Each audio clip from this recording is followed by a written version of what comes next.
Have you dropped these down? So You sound like something I have. Yes. pantomime. Thank you. Okay. Presentation for this afternoon. Yeah. Yep. Each of you in the room have a one-page summary of Nigerian internal mail routes. The background to this is that I'm writing a book on Nigerian internal mail routes to 1960, using Robert Nelson's collection as a starting point. Robert Nelson's collection, as I was just talking to somebody else, has been partially dispersed, but remains to be dispersed in terms of the stuff that you'll see today. So his collection was basically as much as you could do on the TPOs of Nigeria, both river and rail.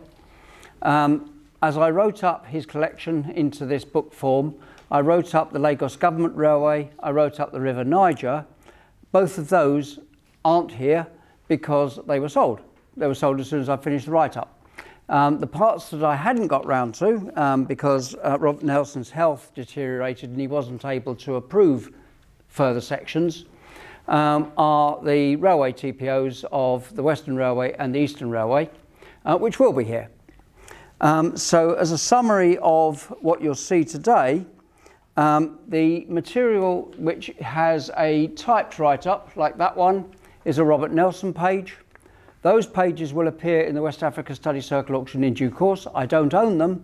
I'm handling them on behalf of his widow, as I've been tasked effectively to clear his stamp room by his widow and disperse it through auction, some of which has gone to a local auction house that I know called Provincial, who've been handling the non-West Africa material, including some quite nice items of literature. And the West African material will go into the WASC auction. So you'll see it in due course.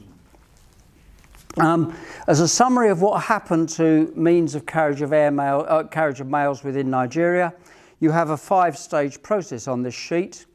So up until 1900, you had coastal settlements only, connected by sea and creeks, with the Royal Niger Company carrying mails up to their trading posts on the River Niger and River Benue, transshipping their own mail, so this is not postal mail, it's Niger Company mail, onto ships at Barutu or Akassa for transshipment to ocean steamers. After the Niger Company's interests were bought out in 1900, you then have northern Nigeria, and during the period 1900 to 1914, you have the rivers as the primary mail routes, the Niger, Benue and Cross River, but the northward extension of the Western Railway started to take mail off the River Niger because it reached Jebba on the Niger. Roads were rudimentary. Much of the carriage away from the railways and rivers was by runner. And then 1914 to 1913, you've got the railway construction period. The Eastern Railway was built. Various branch lines were built in the north. Most of the mail was therefore diverted from the rivers Niger and Benue, but the Cross River didn't have railways, so the Cross River continued as river carriage until after 1936. Investment was going on in roads, and I haven't written up the roads section yet. That will be the most challenging part of the book. 1936 to 47, you've got the start of an airmail service because Imperial Airways came in to Kano and later to Lagos, but it was little used. There was an internal airmail rate, twopence. The internal rate was a penny at the time, so there, in theory, was some acceleration of mail, but because the airmail was only weekly and the railways were daily, in effect, although 3 times a week was more common, the airmail service became little used. And what I discovered by accident when I asked the question of Barbara and Peter Wingent to provide me with internal airmail covers that were commercial as opposed to non-philatelic, well, as opposed to philatelic rather, was that they didn't have any. So it turns out that commercial internal airmail 1936 to 47 is quite scarce. I have actually managed to find an example which you'll see on the sheet over there. And then in 1947, the West African Airlines Corporation was set up with the deliberate intention that they would take mail off the railways, that they would become the primary mail carrier for long-distance mail within Nigeria. And they therefore provided an air mail service for internal surface mail at the internal surface mail rate. So it becomes very difficult to work out what's gone by rail or what's gone by air. The chances are that if it is mailed between places that had an airport, it would have gone by air, and it may have gone by rail to get to one of those places. There was an intensive programme of straightening and surfacing roads for motor transport and constructing bridges over rivers to replace ferries. That had been ongoing since the 1920s, and the P&T department was increasingly advertising in the gazettes for commercial carriers to take mail between specific places on specific roads. However, the Niger Delta never really had roads. It was very difficult to build roads through that marshy ground and over those massive rivers. And therefore the water carriage in the Niger Delta and some of the creeks continued right through until 1960. So that's the summary. Running order, we have first of all the Cross River. This is the river that runs south out of Cameroon into the sea at Calabar. There was a mail service on that river, as I said, right through until at least 1936. It is quite difficult to find mail on this service. I have a rather nice cover which is specifically carried by SS Hornbill, which was the stern wheel vessel that could get up the river only in the wet season, so for about 2 or 3 months of the year, and there's a wet season timetable attached to that particular page. There is a very scarce cover which I've illustrated before, in fact I think in Cameo quite recently, which shows the use of telegraph cancellors from places in Cameroon which were served by the Cross River, so that particular letter came downriver to Calabar. Mostly the mail on this route didn't get as far as Calabar, and the reason was that the ocean mail service to Calabar was curtailed back to a monthly service. Port Harcourt, on the other hand, had a fortnightly service. So what became commonplace is for the mail only to get as far downriver as Itu and then be carried by road across to Aba and then by rail down from Aba to Port Harcourt to catch the more frequent steamers. So that is a partial river, partial road service. Second river that I show is the Benway. Robert Nelson never collected anything to do with the Benway River, so this is all my own stuff. The Benway River is enormous. If you look at the distance between Lokoja and Barutu on the Niger, it's about 305 miles. The distance from Lokoja to Yola up the Benway River, 547 miles. It's a massive river. However, it's a shallow river. And although it looks like a really good straight freight route through to northeast Nigeria, it only really works during the peak water season, which is shown on this graph. During the low water season, the only method of getting up the river is a punted canoe. And there's an illustration there taken from a book which was written by a guy under the pseudonym Langa Langa, who was a district administrator in Nigeria just before the war and during the war, First World War that is. And he initially got upriver to his posting being punted by canoe up the river. And that's an illustration of the punt that was actually used. There's quite a nice story involved in this particular page about the Siege of Mora in Cameroon in 1914 to 1916. The Germans supplied northern Cameroon up the Nigerian rivers. Nigeria didn't have any choice about that because the 1885 Treaty of Berlin said that Niger and Benway were common access rivers. They could be used by anybody. So the Germans were supplying their own defences of Cameroon against the future British attack by using the British rivers. And the story here is about the commander of the station at Mora, who was a guy called von Raben. And he was the last person to surrender in the whole of Cameroon. He surrendered in February 1916. He had a wonderful defensive position on the top of a hill. There was a siege for almost 2 years, 18 months that is, of that particular place. Von Raben was somebody who, Langer, who was stationed in that area at the time, found a very nice guy, introduced him to the pleasures of polo whilst he was visiting, and then Von Raben said, and of course come and visit me in August and share my plentiful supply of produce. That plentiful supply of produce sustained the siege, because the way they went to visit him in August was actually to attack him.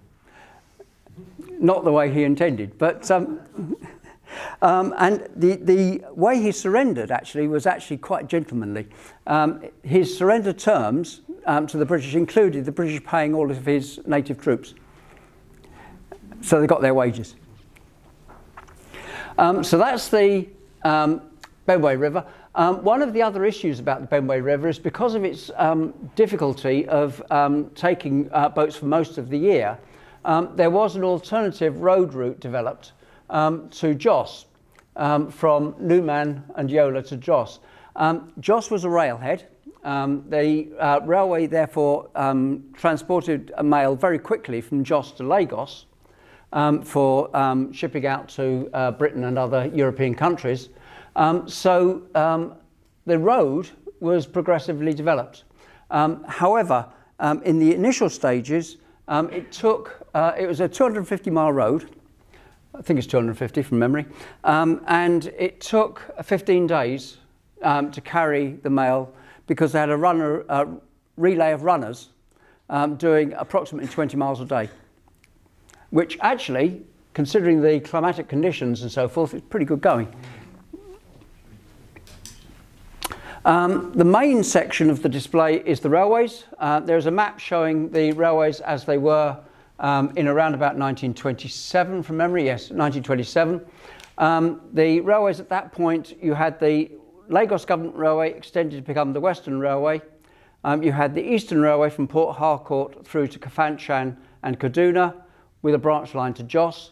And you had the narrow gauge railway running from Zaria to Jos, and finally a branch line running up to Gusau.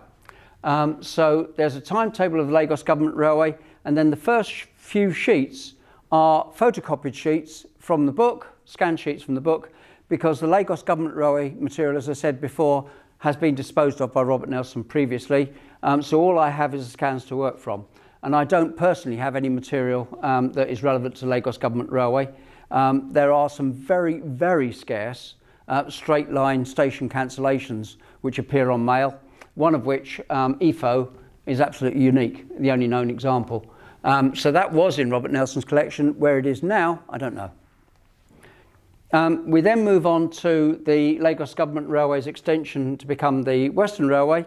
And what Robert Nelson had done was to illustrate TPO cancels, but also to illustrate a postmark of every station on the railway that he could find. So there are missing stations, and we'll come to some of those on the far part of the display. But mostly on this Western Railway, he was able to illustrate a postmark from each of the places that the railway served.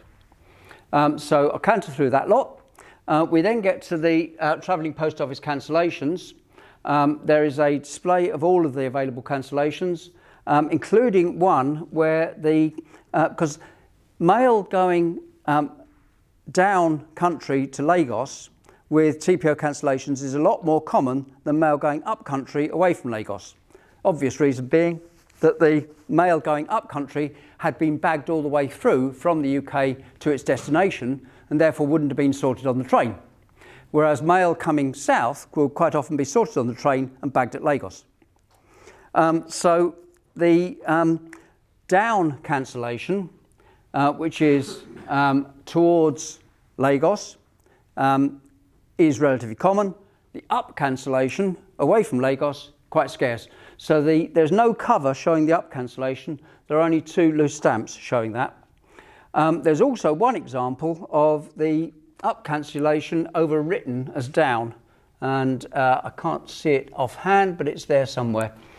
The cancellation types changed in due course, so there are other travelling post office cancellations which specifically say whether it went to Jebba or whether it went to Zaria. Whether it went to, there's a TPO North is Jebba, TPO South is Ibadan, that's right. Okay, so whether it went TPO South, which is Lagos to Jebba, to Ibadan, or whether it went TPO North, which is Ibadan to Jebba. The travelling post office on the Western Railway never went beyond Jebba. Then we come to the Eastern Railway. So there's a load of Western Line stuff here, which is the postmarks of various places on the line. What we then have is letter posting boxes. So the travelling post office ceased in 1931 as an economy measure due to the recession at that time, and posting boxes were put on the trains instead, so that the mail could still be taken south or indeed north occasionally, but you couldn't buy stamps anymore. You could only post your letters. The letter posting box on the Nigerian Railway going south, there was the ordinary service, which was the stopping service, the mixed, and then there was the boat train. Because the boat train was faster and deliberately designed to connect with the outgoing boat from Lagos, from Apapa Wharf, in fact, to the UK, that was the premium service. And the premium service earned an extra penny late fee charge.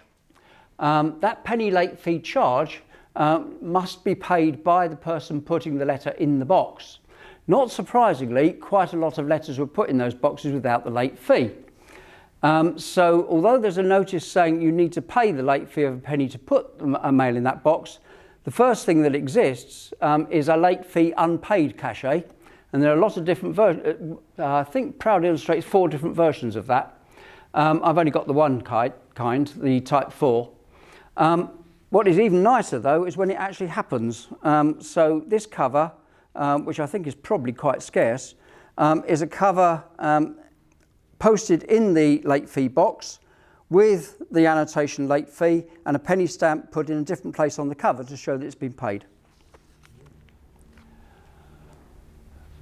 There is a further railway that ran from a port on the River Niger called Barrow, connecting through to Kano. That railway was developed by northern Nigeria almost as a competition with the southern Nigeria government building the railway up from Lagos. The northern Nigerian government in effect built a white elephant because the section from Zaria to Kano, yes, that became a major part of the mainline railway from Lagos to Kano, but the section from Barrow to Minna was pretty much a branch line from about 2 years after it was built, because by then the Western Line connected through to Minna from Jebba, and there was a continuous rail line then from Kano to Lagos, which meant that mail and goods exported from northern Nigeria were much better exported from Lagos than they were from the river port of Barrow. So, and there was a travelling post office on that line. It ceased a lot sooner than the other, and I'm trying to remember when that was. No, can't remember. It's there somewhere. Then we have the posted on train cachets. One thing I'll just mention.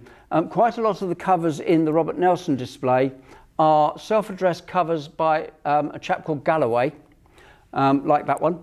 And Galloway was a boiler inspector on the Nigerian Railway, who, in his travels around the Nigerian railway system, was putting letters into the post, self-addressed to himself, at the local rate in order to get the cancellations of the stations. But if he hadn't done it, who would have done? So, you know, it's good news in a sense. But it does make the display a little repetitious in places because there are quite a lot of Galloway covers in this display. Then I came on to the posted on train. In the late 1950s, the post boxes were still being operated on certain trains, and I found a list of the trains that had posting boxes on them in a Nigerian Railways working timetable of 1956, which was handy. So that will be written up in the book. And the posted on train cachets are basically a cachet that was used at the place where the box was emptied in order to show that this had been posted on a train and therefore wasn't originating from the place that has the postmark on the stamps, because it had come to that place on the train to be postmarked at that place. So each of the locations where the postboxes were emptied had their own posted on train cachet, and there are a few differences. Most noticeable one is that Lagos had a straight line cachet with no inverted commas. The others are versions of a cachet with inverted commas. Final part of this section is a cover which was carried on both the Eastern Railway and the Western Railway, because it arrived at Kano Airport for a destination at Ilorin, which meant that it was carried from Kano down the Western Railway. It was then readdressed to Ibi via Makurdi, which is on the Eastern Railway. So it went Kano to Ibadan back to Kano, Kano then down to Makurdi, and then shipped by road to Ibi. So that's quite a nice sort of double cover. You then have the Eastern Railway shown from this section onwards. Same principle. The write-up is Robert Nelson's. The line had a TPO, and that TPO again was curtailed later in about 1931 again, I think, that was then replaced by posting boxes on the trains. So the same principle. And again, Galloway sending covers to himself. The northern section from Makurdi to Kaduna Junction was the section that connected the two railways together. Kaduna Junction then became quite an important transshipment point for mail, and a sorting office was built on the platform at Kaduna Junction so that mail could be transferred between the trains. Although weirdly, that one which went first from Kano to Ibadan and back all the way to Kano, it only needed to go back as far as Kaduna to be shipped across to the Eastern Railway there, but actually it went all the way back to Kano. The stations on the line again have some examples, and one thing to point out with this one here and one or two others in the display is that there is a postmark that the Nigerian railways had for themselves. They used it for their own purposes, which has a double circle CDS with Nigerian Railway across the top and a place name in the bottom section. Those aren't officially postal cancellations. They're a departmental cancellation for the railway, but some of them do appear on mail and on postage stamps, and that's an example of one on a couple of postage stamps. They are very, very scarce. The Eastern line finishes at that point. There is then a branch line to Jos, and there's some illustrations of covers on that line. Jos became quite an important place for sorting the mail for a very large area of northeastern Nigeria, because the rail connection to Lagos was fast, and therefore mail could be brought into Jos from various places and distributed out from Jos to various places. That was the quickest route to do so. So Jos became quite a focal point. I then move on finally to internal airmail. There's an example of the first ever internal airmail of Nigeria, which was an experimental service in November 1931, which was intended to run from Lagos to Tiko in Cameroon, because that's a very difficult place to make other connections. You either go by sea, but because all the land is marshy, lagoony, creeky, that kind of area, flying it is the only viable alternative to sea mail. So they tried to set up this experimental airmail. It got no further than Port Harcourt before breaking down, and the project was abandoned. This is a cover that went from Lagos to Port Harcourt, so that we know that one was actually flown. Other mail that was addressed through to Tiko was taken by sea for the final leg. And there's a letter here which says it was sent by that airmail route. So it's actually a commercial letter, but a commercial letter where the writer has actually commented that he's sending it by the airmail. The internal airmail non-philatelic is that one there at the tuppence rate. Very pleased to find that. It's from Maiduguri to Ibadan. So it would have been flown from Maiduguri, at least as far as Kano. possibly went by rail from Kano to Ibadan, can't really tell. The diagrammatic map shows the West African Airlines Corporation, Airways Corporation route map. And as I mentioned earlier on, WAAC intended to carry all the mail by air as far as possible. And you can see that they had a lot of locations in Nigeria which would enable them to do that. There's then a short display of internal airmail air letters, which were obviously intended for that purpose.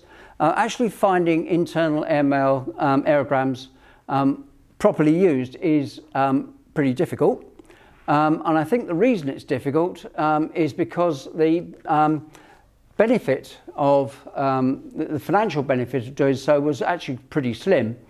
They were deliberately put at about a penny or a halfpenny more than the surface mail rate at the time, but you weren't guaranteed any acceleration. Latterly, in the late 1950s, the Nigerian Airways Corporation, as WAAC became for Nigeria, had an express air letter service, and there are some examples of the use of that. And that was a much more expensive service, presumably intended to avoid some of the difficulties that were then happening with postal staff delivering ordinary mail. If you made it special mail, it was more likely to get through. Thank you.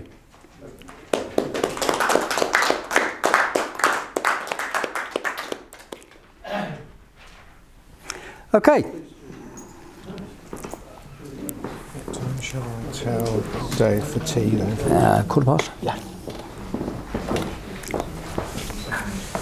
So I took longer than I.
what's the point of going there?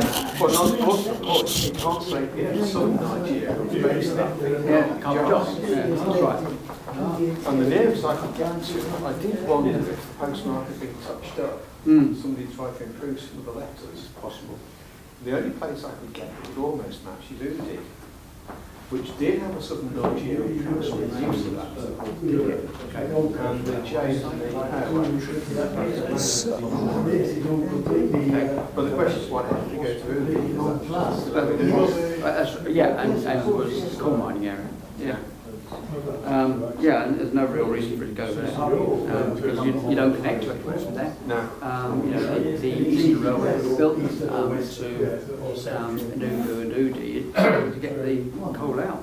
Which makes me think it was still it was set something, and that's why I got that post. Yes. Yeah. Went out Yeah. and field work. Well, I had quite a nice sense somewhere, which was a letter from Carno to Bermuda. Miss sent to Bermuda. Oh yes. Oh no, the other way around. Carno to Bermuda, Miss sent to Bermuda. Yeah. That was quite nice. Traditions was just like as a tourist. Sounds like Saint Lee. Yes, that's right. Yeah.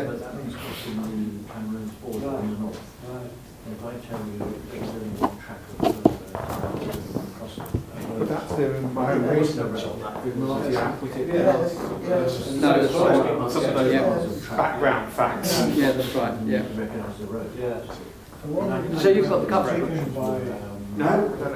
No, I don't know who's got it. Whoever bought it in the auction. Another reason The tube itself. they finished up in Nigeria.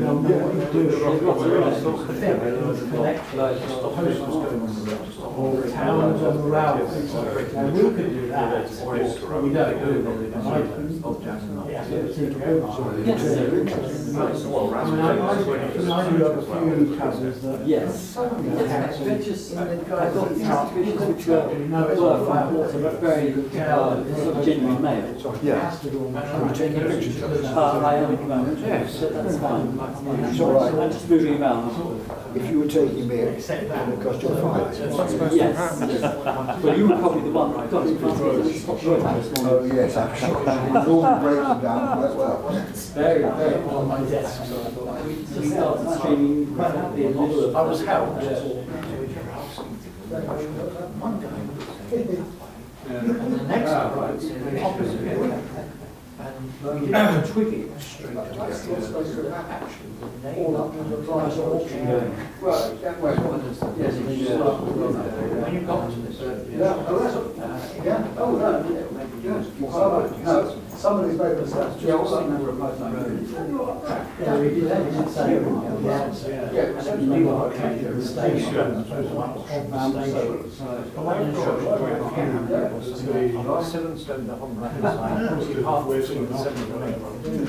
That literally is what the Where was that? We've got towns on 60s. Some of us also got 200. No, I think the trees are. Yeah, well, you draw the line at a slightly different place. Yes, exactly. They do here. So I don't think it's postmark for the station. That's a TV. Ah, yeah.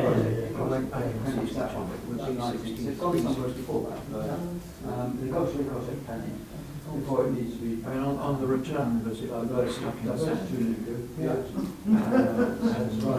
That was much compulsive. really Right, so what colour is? Do you know, it all came around from, join the SPA, it's on the road getting pressure. And about 3 or 4 years later, there were meeting the red line and 4 days coming. But they said, well, I'll tell